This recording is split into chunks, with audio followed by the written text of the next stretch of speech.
कामिनी बहुत ही खूबसूरत औरत थी। उसे अपनी खूबसूरती पर बहुत घमंड था, लेकिन उसकी शादी बहुत ही साधारण दिखने वाले आलोकनाथ से हो गई थी, जिसे वो बिल्कुल भी पसंद नहीं करती थी। आलोकनाथ दफ्तर के मार्केटिंग विभाग में क्लर्क का काम करता था। महीने के 15 दिन वो टूर पर ही रहता। तनख्वाह भी ठीक ही थी, लेकिन कामिनी की हर दिन नई नई फरमाइशों को पूरा करने के चक्कर में महीने के पहले हफ्ते ही उसकी सारी तनख्वाह खत्म हो जाती थी। एक दिन की बात है, सुबह का समय था। कामिनी बिस्तर पर लेटी हुई थी, तभी आलोकनाथ ने उसे जगाते हुए कहा, क्या बात है कामिनी, आज बहुत देर तक सोई हुई हो? अरे जिसकी किस्मत ही सो गई हो वो जाग कर क्या करे। क्या बात है, आज सुबह सुबह ही ताने? तो क्या चाहते हैं आप, सुबह सुबह आपकी आरती उतारना शुरू कर दूं या पैर दबाऊं? आलोकनाथ समझ गया कि कामिनी को कोई चीज चाहिए, क्योंकि जब भी उसे कोई चीज चाहिए होती थी वो इसी तरह का नाटक करने लगती थी। अरे क्या चाहिए तुम्हें, बोलो ना। हा, बोल तो ऐसे रहे हो जैसे चांद तारे लेकर आ जाओगे मेरे लिए। कितने दिनों से आपको उस सोने की रिंग के लिए कह रही हूँ, लेकिन आप हैं कि एक कान से सुनते हैं और दूसरे से निकाल देते हैं। कामिनी, वो रिंग बहुत महंगी है। अब जितनी हैसियत है मेरी उतना ही तो कर पाऊंगा ना मैं, और अभी मेरा हाथ तंग है। 2-3 महीने रुक जाओ ना, फिर दिला दूंगा मैं। तो फिर मुझसे पूछते क्यों हैं कि क्या चाहिए? जाइए अपना काम करिए, मेरे सिर में बहुत दर्द है। आलोकनाथ क्या करता, किसी तरह कर्ज लेकर कामिनी के लिए रिंग ले आया। लेकिन कामिनी बहुत ही लालची औरत थी, उसे हमेशा कुछ नया चाहिए होता था। इस बीच कामिनी के पड़ोस में एक नया शादीशुदा जोड़ा अमन और सुप्रिया रहने के लिए आए। जब अपनी बड़ी सी कार में अमन और सुप्रिया उतरे तो कामिनी अपनी बालकनी से उन्हें घूरते हुए सोचने लगी, वाओ कितना हैंडसम लड़का है, क्या मस्त कपल है दोनों। काफी अमीर भी लग रहे हैं दोनों। कितनी महंगी कार है इनकी, और एक मेरे पति हैं, न शक्ल अच्छी है और ना ही कमाई। कामिनी को जब पता लगा कि ये जोड़ा बिल्कुल उनके बगल में रहने के लिए आया है तो वो उनसे दोस्ती करने के लिए मचल उठी। खास तौर पर अमन से उसे दोस्ती करने की बहुत इच्छा थी। एक दिन वो उनके घर गई। उसने दरवाजा खटखटाया। दरवाजा अमन ने ही खोला। सामने से अमन को देखकर वो उस पर और भी लट्टू हो गई।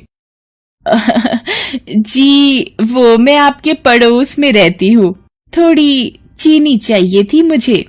जी अभी देता हूँ। सुप्रिया, जरा कटोरी में चीनी तो ले आना। सुप्रिया चीनी लेकर आ गई। अमन ने उसे कामिनी को देने को कहा। इस बीच कामिनी की नजर अमन के घर पर थी। काफी महंगी और एंटीक चीजों से सजा हुआ था उनका घर। जब सुप्रिया ने कामिनी को चीनी की कटोरी दी तो उसकी नजर सुप्रिया के गले में पहने नेकलेस पर गई। उसने अंदाजा लगाया कि ये डायमंड का ही होगा।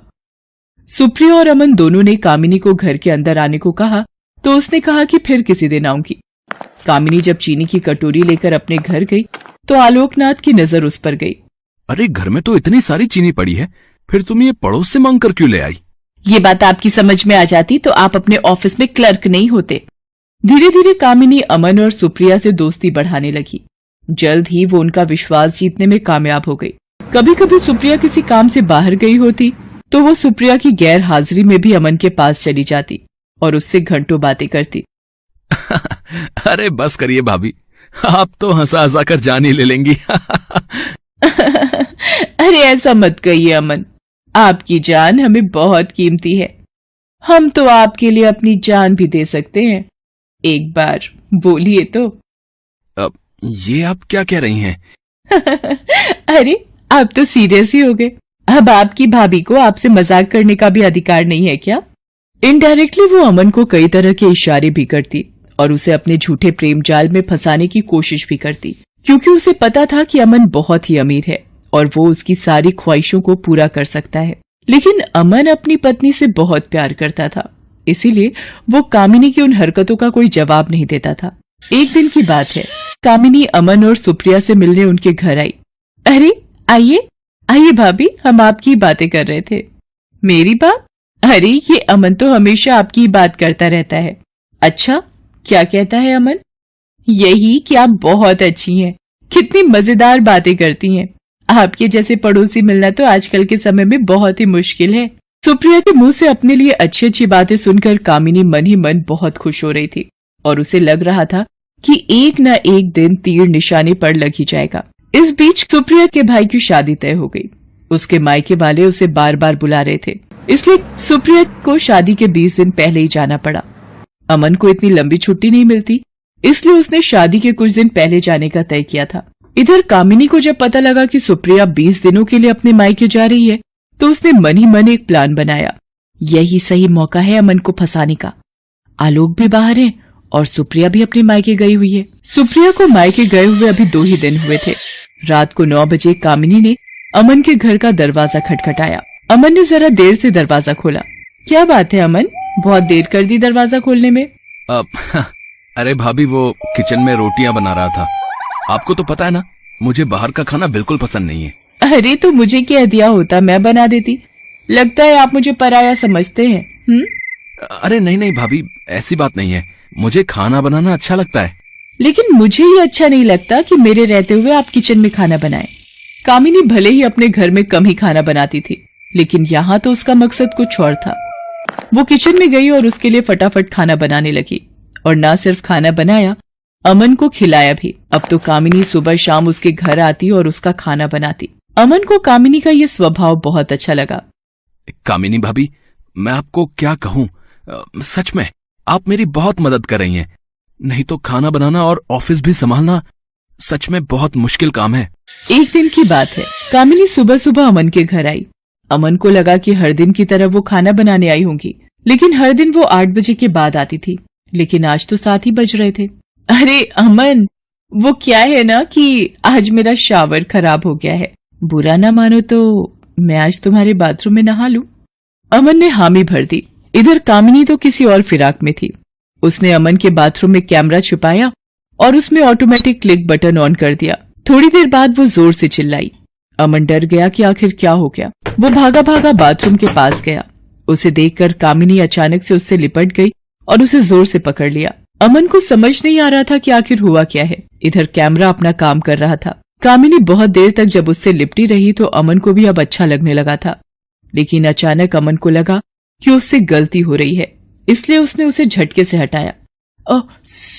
सॉरी अमन, वो क्या है ना कि नहाते नहाते अचानक से पता नहीं कहां से 2 छिपकली बाथरूम में निकल आई। उसे देखकर ही मैं डर गई और जोर से चिल्ला पड़ी। अमन अब भी कामिनी से अपनी नजरें नहीं मिला पा रहा था। इधर कामिनी अपने प्लान में कामयाब हो गई थी। अमन के साथ उसकी सारी तस्वीरें कैमरे में कैद हो गई थी, जिसमें उन दोनों ने एक दूसरे को गले से लगा रखा था। अगले दिन वो सारी तस्वीरें अमन को लिफाफे में अपने घर के बाहर पड़ी मिली। उन तस्वीरों को देखकर उसका दिमाग झन्ना गया। तभी कामिनी वहां आ गई। उसके हाथ में भी एक लिफाफा था। अमन, ये देखो, किसी ने कल हमारी तस्वीरें खींच ली है। वो मुझे ब्लैकमेल कर रहा है और कह रहा है कि अगर वो 1 लाख रुपए उसे नहीं दूंगी तो वो ये तस्वीरें मेरे पति को दिखा देगा। अमन देखो, मैं एक सीधी सादी भारतीय नारी हूँ। मुझे नहीं पता कल किसने ये हरकत की है। अमन को भी कुछ समझ नहीं आ रहा था। उसने 1 लाख रुपए कामिनी को दे दिए। हालांकि उसे कामिनी पर रत्ती भर भी शक नहीं था, लेकिन कामिनी ने एक बार फिर से उससे 5 लाख रुपए मांगे तो उसका दिमाग ठनका। फिर भी उसे ज्यादा शक नहीं हुआ। उसने 5 लाख रुपए भी उसे दे दिए।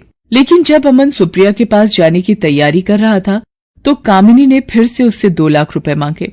इस बार अमन को लगा कि दाल में जरूर कुछ काला है। हालांकि गलती उससे भी तो हुई थी।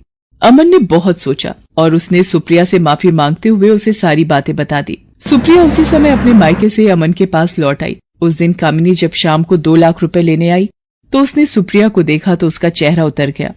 अरे तुम कब आई सुप्रिया? आज ही आई हूँ भाभी। उसके बाद सुप्रिया ने अमन और कामिनी की सारी तस्वीरें उसे दिखाई और कहा कि भाभी, आपने मुझे बताया क्यों नहीं कि कोई आपको इन तस्वीरों के लिए ब्लैकमेल कर रहा है? मैं अभी इन तस्वीरों को लेकर पुलिस स्टेशन जा रही हूँ। पुलिस का नाम सुनते ही कामिनी के होश उड़ गए। उसे अपनी पोल खुलने का डर सताने लगा। उसने पुलिस स्टेशन न जाने की बात उनसे कही, लेकिन सुप्रिया अड़ी रही। आखिरकार कामिनी टूट गई और रोते रोते उसने अपना गुनाह कबूल कर लिया। मुझे शर्म आती है आप जैसी औरतों पर जो अपने मतलब के लिए दूसरे मर्दों को फंसाती हैं। अरे आलोक भैया में क्या कमी है? वो बेचारे तो आपको हर खुशी देने की कोशिश करते हैं, लेकिन पता नहीं आपको ऐसा क्या चाहिए जो आपका लालच खत्म ही नहीं होता। कामिनी को अपनी गलती का एहसास हो गया था। उसने उन दोनों से माफी मांग ली, लेकिन अमन और सुप्रिया ने कुछ दिनों बाद अपना फ्लैट खाली कर दिया और वो कहीं और रहने चले गए।